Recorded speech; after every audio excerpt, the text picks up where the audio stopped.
Հաջորդիվ գազետա Կոմսոմոլսկայա պրավդա խնդրում եմ պատրաստ լինել։ Շնորհակալություն Factor TV Նարեկ Կիրակոսյան, ես հարց ունեմ երկու նախարարներին էլ։ Պարոն Լավրով, դուք եկել եք մի երկիր, որի դեմ եւ Լեռնային Ղարաբաղի դեմ Ադրբեջանը կիրառել է մեծականակ ռուսական զենքեր, ինչի հետևանքով հայաթափվել է Լեռնային Ղարաբաղի Հանրապետությունը եւ օկուպացվել են Հայաստանի ինքնիշխան տարածքներ։ 44-օրյա պատերազմի մեկնարկի դրությամբ ադրբեջանական բանակի զենքի 60%-ը եղել են Ռուսաստանից եւ Բելարուսից մատակարարվածները։ Բացի այդ, Ռուսաստանը չի կատարել 1997 թվականի պայմանագրով ստանձնած պայմանագրային պարտավորությունները։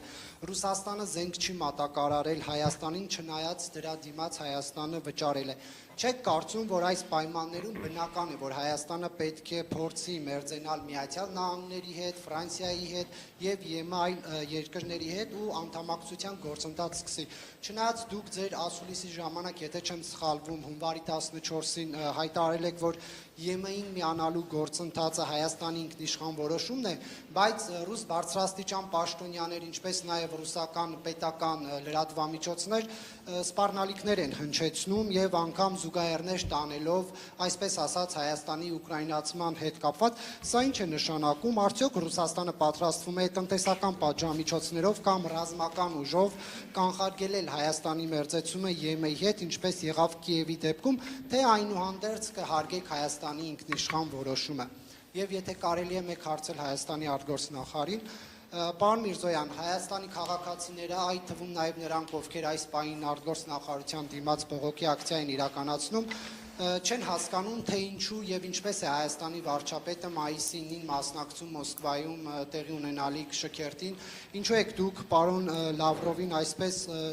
ջերմ հյուրընկալում եւ սա այն պայմաններում, երբ Հայաստանի դժվարին եւ ճգնաժամային պայմաններում Ռուսաստանը չի դրսեւորել որպես Հայաստանի դաշնակից եւ չի կատարել անվտանգային պարտավորությունները, ավելին հաճախ ռուս բարձրաստիճան պաշտոնյաներ նշել են, որ Բաքվի ռազմական հարձակումները Հայաստանի դեմ արդարացված են, քանի որ սահմանները հստակեցված չեն։ Այսքանից հետո հայ-ռուսական ինչ որակի հարաբերությունների մասին կարող է խոսք լինել եւ կոչվել դրանք դաշնակցային։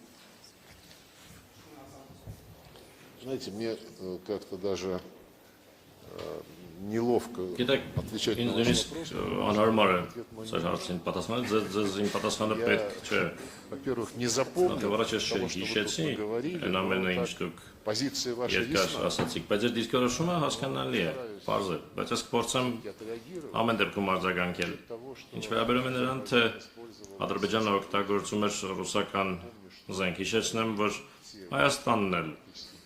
Գրեթե բոլոր տարիներին անկախություն ձեռք բերելուց հետո օգտագործում էր ռուսական զենք, այդ թվում նաև ժամանակին վերցնելու համար այն 7 շրջանները, որոնց նկատմամբ պաշտոնական հավակնություն երբեք չի ունեցել։ Իմիջ այլոց Հայաստանի առաջին ղեկավարներից ոչ մեկը երբեք չէր առաջարկում Լեռնային Ղարաբաղը ճանաչել որպես անկախ միավոր, բայց օգտագործվում էր ռուսաստանյան զենք վերցնելու համար անվիճարկելի 7, չվիճարկվող 7 ադրբեջանական շրջանները եւ այնտեղ ամրաշինական եւ ռազմական գծեր ստեղծելու համար, շինարարության համար եւ դրանք ցույց են տալիս, որ այդ տարածքները շատ երկար ժամանակ պահելու համար էր հաշվարկն արված։ Որոշ վերլուծաբաններ ասում էին, որ այդ ամրաշինական աշխատանքների բնույթը վկայում էր այն մասին, որ ընդհանրապես չէին պլանավորում դրանք հետ փոխանցել Ադրբեջանին, ուստի այո, Աֆրիկայում էլ է, Մոզամբիկում էլ է օգտագործվում ռուսական զենք, Կալաշնիկովի ավտոմատ, շատ երկրներում կա մեր զենքը եւ դա չի նշանակում, թե այդ զենքը ամենուր օգտագործվում է այն նպատակներով, որոնք օրինակ համահունչ կլինեին բոլորին ձեռնտու սկզբունքներին։ Ձեր նշանակած դրվագները վճարում մատակարարումների հետ կապված եւ չկայացած մատակարարումների հետ կապված մենք այդ դրվագն այսօր քննարկել ենք, մենք կարգավորել ենք այդ հարցը, այդ վճարումները հաշվանցվել են այլ նպատակների, այստեղ հակասություն չկա, նոր մատակարարումների առումով մենք այո հիմա ունենք իրավիճակ, որում մենք ստիպված ենք неоднократно в истории ինչպես պատմության մեջ բազմիցս կռվել ամբողջ Եվրոպայի դեմ, որը հերթական անգամ նացիստական կարգախոսների ներքո Զելենսկու ռեժիմն առաջ մղելով կռվում է մեր դեմ։ Գործնականում բոլոր եվրոպական երկրները եւ զենք, ինչպես հասկանում եք այս իրավիճակում, на Украину, որը հասնում է Ուկրաինա շատ է, ժամանակակից զենք է եւ այդ զենքը մեր պատասխանն է պահանջում եւ մեր հայ բարեկամները համոզված են մեզ հասկանում են, որ նման իրավիճակներում մենք չենք կարող մեր բոլոր պարտավորությունները ժամկետում կատարել, բայց անգամ այդ իրավիճակում բոլոր հայ գործընկերների հետ պայմանագրերով նախատեսված համակարգերը փոխանցվում են եւ մենք այդ պրակտիկան կշարունակենք։ Ինչ վերաբերում է այլ երկրներում զենքի գնումներին, որևէ խնդիր չկա։ Դա մեր հայ բարեկամների ընտրությունն է, եթե իրենք ցանկանում են ունենալ ֆրանսիական բազա լրացուցիչ մատակարարումների համար, խնդրեմ, եթե որևէ այլ երկրի, խնդրեմ, մենք որևէ բան չենք պարտադրելու, բայց իհարկե, երբ դաշնակիցը հիմնվում է Ֆրանսիայի նման երկրից ռազմական մատակարարումների վրա, որը գլխավորում է, այդ երկրը գլխավորում է թշնամական ճամբարը եւ անձամբ նախագահ Մակրոնը եւ իր բոլոր նախարարները, պարզապես ատելություն են շնչում Ռուսաստանի նկատմամբ եւ համարում են, որ այն միակ խնդիրն է Ուկրաինայի հակամարտության չլուծման համար, բայց իրենք լուծում ասելով հասկանում են հրադադար առանց որևէ պայմանների առնվազն մեկ ամսով կամ ավելի երկար ժամկետով, որովհետեւ մենք կարողանանք հանգիստ միջավայրում լրազինել Ուկրաինային, որ Ուկրաինան կարողանա իր պաշտպանական դիրքերը ուժեղացնել։ Ընդ որում այդ կոչերը առանց պայմանների հրադադարի մասին հնչեցվում են մի քանի տարի լրիվ այլ դիրքորոշում ունենալուց հետո, որը ձևակերպում էին Եվրոպական միությունը եւ ՆԱՏՕ-ի անդամները, իսկ իրենք ասում էին երկար տարիներ ոչ մի բանակցություն չի լինի, քանի դեռ Ուկրաինան չստանա Ռուսաստանից ավելի ուժեղ դիրքեր եւ ընդհանրապես չեն լինի բանակցություններ, ասում են, քանի դեռ Ռուսաստանը ռազմավարական պարտություն չի կրի։ Հետո 180 աստիճանով շուր եկան եւ հիմա արդեն ոչ թե ռազմավարական պարտություն, այլ հրադադար, որպեսզի Ուկրաինան լրազինվի։ Քաղաքական իմաստով իհարկե Ֆրանսիան հանդես է գալիս որպես թշնամական պետություն, ուստի մեր դաշնակիցները իրենք պետք է որոշեն, թե որտեղ է ավելի լավ զենք գնել։ Նույնիսկ այն ամենով հանդես ինչ ես ասացի։ Իսկ ինչ վերաբերում է, մի բան ասացիք հունվարի 24-ի մասին, ընտրության իրավունք, ասում եք, մենք ճանաչում ենք ընտրության իրավունքը։ Մենք նախկինի պես շատ ջերմ հարաբերություններ ունենք հայ ընկերների, հայ բարեկամների հետ, ի հեճուկս մի շարք խնդիրների, որոնք ծագեցին հարաբերություններում։ Դերևս միմյանց դիրքորոշումները ոչ լիարժեք հասկանալու պատճառով։ Ինչ վերաբերում է Ղարաբաղին, մեկ անգամ էլ ասեմ, մեզ ոչ ոք չի կարող փնովել, մեղադրել, որովհետև վերջին առնվազն 20 տարիներին եւ նախագահ Պուտինը եւ նախագահ Մեդվեդևը, հետո նորից նախագահ Պուտինը առաջ էին մղում լուծումներ, որոնք ապահովում էին արդար մոտեցում խաղաղ բանակցությունների միջոցով։ Հիշեցնեմ ինչի մասին էր խոսքը գնում։ Ադրբեջանական 7 շրջաններից տալ 5-ը, վերադարձրել 5 շրջանները, որպես առաջին քայլը եւ միջանկյալ փուլ որպես պահպանեք Կելբաջարի եւ Լաչինի շրջանները, դրանք ահռելի տարածքներ են, որոնք Հայաստանը միացնում են Ղարաբաղի հետ։ Պահպանեք դրանք այն կարգավիճակում, որում կան հիմա, հետաձգելով Ղարաբաղի կարգավիճակի հարցի վերջնական լուծումը երկար տարիներով, իսկ փաստացի խոսքը գնում էր այն մասին, որ դա հետաձգվի եւ թողնվի ապագա սերունդներին, чем то, Դա что երևի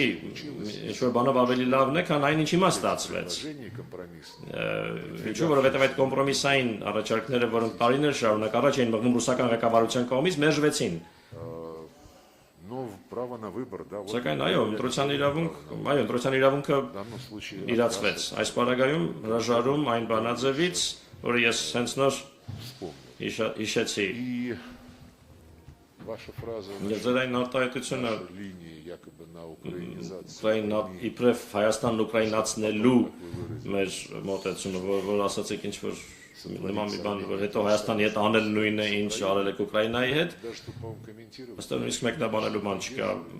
Նշանակում է դուք կողմ եք եւ սատարում եք նացիստական ռեժիմին, արմիությունների տանը մարդկանց այրելուն, ովքեր զինվորական խմբավորումներ ուղարկեցին Ղրիմի խորհրդարանի վրա հարձակվելու միայն նրա համար, որ Ղրիմի խորհրդարանը եւ Ղրիմը հրաժարվել էին սատարել հակասահմանադրական պետական հեղաշրջմանը։ Ես չեմ հիշում, որ Հայաստանի ղեկավարությունը մեկնաբաներ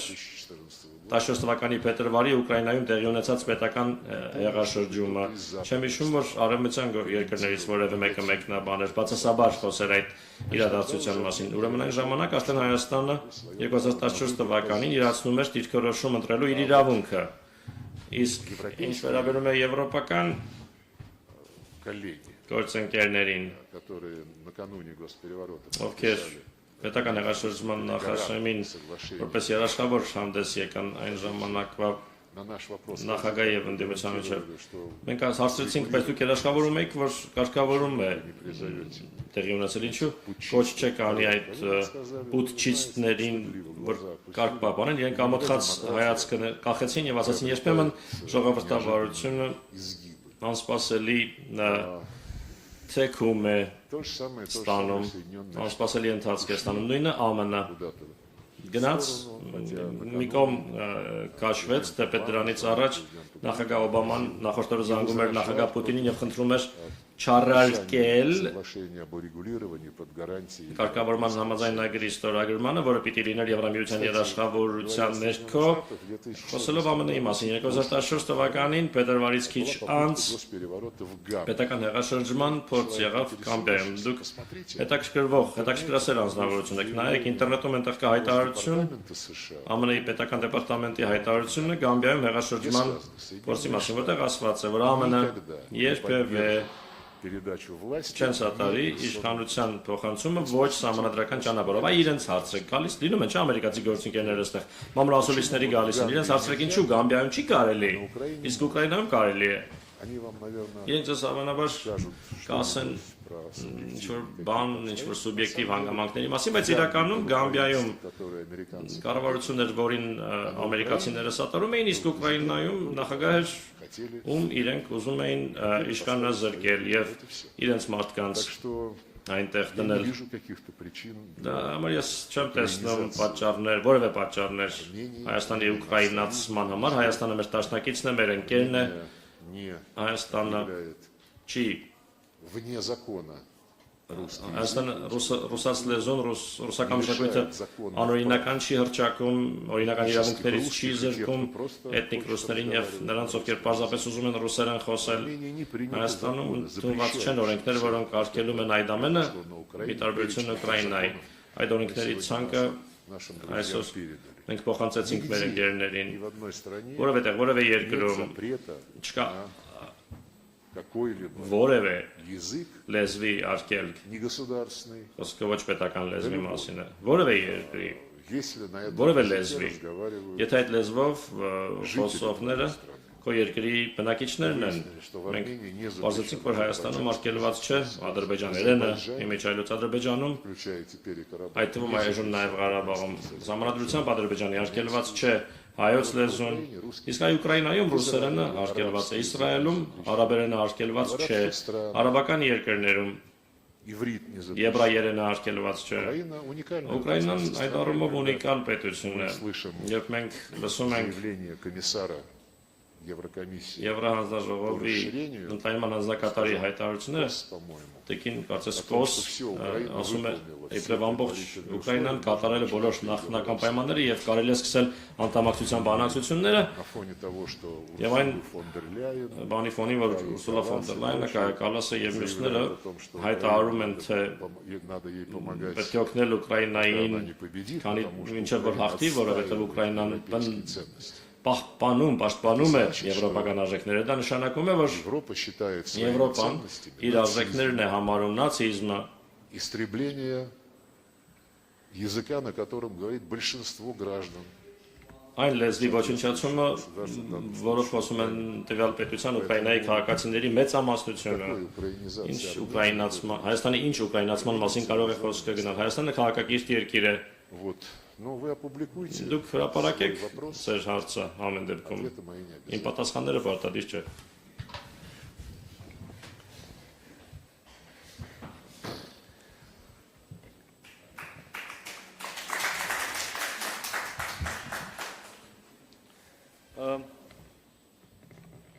Հայաստանի Հանրապետությունում հարգելի պարոն նախարար ժողովրդավարական ինստիտուտները շարունակաբար զարգանում են եւ մեծ հարգանքի են արժանի երբեմն այդ ինստիտուտները կամ դրա պտուղները ոչ այնքան հաճելի են ականջի համար իմ համար եւս եւ ես ինքս կարող եմ երբեմն միանալ առանձին լրագրողների դեպքում ձեր գնահատականին որ այդ գործունեությունը ավելի շատ նմանվում է քաղաքական գործունեության, քան լրագրության, բայց ստիպված ենք պատասխանել ձեր հարցերի եւ ես էլ չեմ խուսափի ձեր հարցից, իրականում ձեր հարցի պատասխանը ինձ ուղղված մասի համենայն դեպս բավական պարզ է եւ ակնհայտ հայ ժողովուրդը իր լրջագույն ավանդն է ունեցել երկրորդ համաշխարհային պատերազմում ֆաշիզմի դեմ հաղթանակի գործում 300,000 զոհ ենք տվել, մենք վերջին պատերազմում հիշենք մեր զոհերի թիվը եւ մի պահ փորձենք պատկերացնել սարսափելի ծավալները, մենք 300,000 զոհ ենք ունեցել ֆաշիզմի, նացիզմի դեմ ուրեմն պայքարի գործում եւ հրաժարվել այս ներդրումից եւ չհարգել այդ մարդկանց հիշատակը եւ չնշել հաղթանակը կարծում եմ բոլորովին տեղի չի եւ եթե այդպիսի բան լիներ դա զուտ քաղաքական կոնյունկտուրայի ինչ որ դրսևորում կլիներ որը այդքան էլ ճիշտ մոտեցում չի կարծում եմ ինչ վերաբերում է ջերմ հյուրընկալմանը ես չեմ պատկերացնում որևէ հյուրընկալության այլ կերպ մենք մեր բոլոր գործընկերներին առնվազն որպես տանտեր պարտավորենք ջերմ հյուրընկալել հատկապես եւ խոսքը նաեւ մեր երկարամյա եւ դաշնակցային հարաբերություններով գործընկերությամբ կապված գործընկերների մասին ես չեմ ուզում կրկին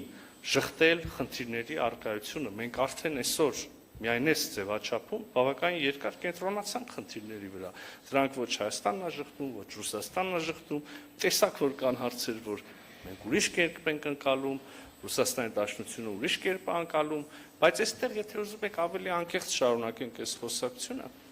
մենք բոլորս միասին ունենք երկու ընտրություն տեսականորեն, հա? Այսինքն հիմնվել տարբերությունների վրա եւ հարաբերությունների հետագա ընթացքը ուղղել ավելի բացասական հուն կամ հակառակը հիմնվել ընդհանուր շահերի վրա, ընդհանուր հետաքրությունների վրա, իհարկե փոխադարձ հարգանքի ապահովմամբ, միմյանց ինքնիշխանության, ինքնիշխան որոշումների հարգանքի ապահովմամբ ուղղել հարաբերությունները դրական հուն։ Մենք կարող ենք անվերջ կենտրոնանալ այն անցյալի վրա։ Քիչ առաջ էլ մենք որոշակի դրվագով էլի խոսեցինք անցյալի իրադարձություններից, անցյալի դիրքորոշումներից, բայց իմ համոզմունքը եւ ես կարող եմ ասել Հայաստանի Հանրապետության դիրքորոշումը այն է, որ մեզ Ռուսաստանի Դաշնության հետ կապում են ամուր գործընկերային կապեր, մենք ունենք աճող տնտեսական հարաբերություններ, մենք ունենք ամուր մշակութային կապեր եւ պետք է կարողանանք զարգացնել մեր հարաբերությունները հիմնվելով այս դրական ուրեմն ընկալումների, ընդհանուր դրական ընկալումների, դրական ձեռքբերումների վրա այսքանը թերևս Մենք ժամանակ ունենք էլի, բայց